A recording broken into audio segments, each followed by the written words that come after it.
ಶಿಕ್ಷಕರಲ್ಲಿ ನಾನೇನು ಬೇಡ್ಕೊಡ್ತಾ ಇದ್ದೀನಿ ಅಂತಂದರೆ, ಇಡೀ ಒಂದು ಕರ್ನಾಟಕ ರಾಜ್ಯ ನಾವೇನು ಹೋರಾಟ ಮಾಡ್ತಾ ಇದ್ದೀವಿ. ಈಗ ಮೊನ್ನೆ ಆಗಸ್ಟ್ 29 ರಾಷ್ಟ್ರೀಯ ಕ್ರೀಡಾ ದಿನಾಚರಣೆಗೆ ನಾವೇನು ಫ್ರೀಡಮ್ ಪಾರ್ಕ್ನಲ್ಲಿ ಒಂದು ಸತ್ಯಾಗ್ರಹವನ್ನು ಹಮ್ಮಿಕೊಂಡಿದ್ವಿ.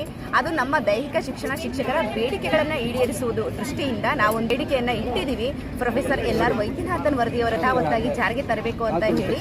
ಸೊ ಈಗ ನಮ್ಮ ಕ್ರೀಡಾಕೂಟ, ತಾಲೂಕು ಮಟ್ಟದ ಕ್ರೀಡಾಕೂಟ ಏನು ನಡೀತಾ ಇದೆ ಇವತ್ತು ಬಂಗಾರಪೇಟೆಯಲ್ಲಿ, ಸೊ ನಮ್ಮ MLA ಅಂದರೆ ನಮ್ಮ ಶಾಸಕರು, ಜನಪ್ರಿಯ ಶಾಸಕರಾದಂತಹ SN ನಾರಾಯಣ ಸ್ವಾಮಿ ಅವರಿಗೂ ಕೂಡ ಒಂದು ಮನವಿ ಪತ್ರವನ್ನ ಕೊಟ್ಟಿದ್ದೀವಿ.